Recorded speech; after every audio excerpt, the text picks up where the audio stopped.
হলুদ জার্সিধারীদের উল্লাস দেখে যে কারো মনে হতে পারে মিশন হেক্সা সম্পন্ন করেছে ব্রাজিল, অথচ বাস্তবতা ভিন্ন।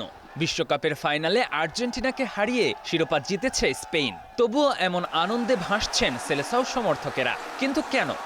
এত বাজে খেলা আমার মনে হয় না আর্জেন্টিনার ইতিহাসে কখনো এরকম ম্যাচ খেলছে। তো একটাই কথা, জেনুইন স্টার ভাই, জেনুইন স্টার, কোনো ভেজাল নাই। ইয়ামালদের দুর্দান্ত পারফরমেন্সে মেসিদের এক প্রকার কণ্ঠাসা করে স্পেনের শিরোপা জয়। অনেকের চোখে এটি নতুন এক ফুটবল যুগের সূচনা। তাই স্পেন সমর্থকদের কণ্ঠে ছিল গর্ব, উচ্ছ্বাস আর ভবিষ্যৎ নিয়ে বড় স্বপ্ন।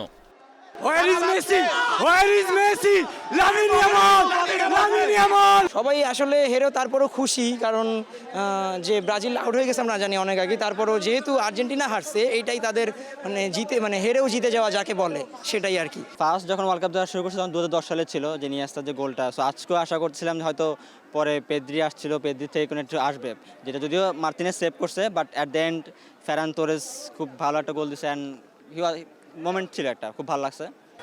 অন্যদিকে আর্জেন্টিনার পারফরমেন্স নিয়ে হতাশা লুকাননি সমর্থকরা।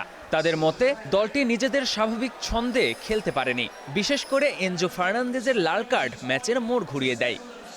আশার মতো খেলতে পারে নাই, মার্টিনেজ খুব সেভ করছে। আজকে আমাদের খেলা আসার কোনো ভয় নেই, যেভাবে আমরা খেলতে চাইছি পুরোপুরি বাজে খেলা হয়েছে, বাট লাকও খারাপ ছিল। আর স্পেন আরও আগেই উইন হতে পারতো, বাট যেটা হওয়ার সেটা হয়েছে। ব্রাজিলরা কেন খুশি হচ্ছে? এখানে স্পেন জিতছে, স্পেন অবশ্যই শুরু থেকে ভালো খেলেছে, ফ্রান্সকে হারিয়েছে, পর্তুগালকে হারিয়েছে এবং ওরা ডিজার্ভিং টিম ছিল। গল্পের শেষটা রাঙাতে পারলেন না লিওনেল মেসি। চোখের সামনে দিয়ে অন্যের ঘরে গেছে কাঙ্ক্ষিত ট্রফি, আর তাতে জিতে গেছে ব্রাজিল সমর্থকরা। KM Sony, star play.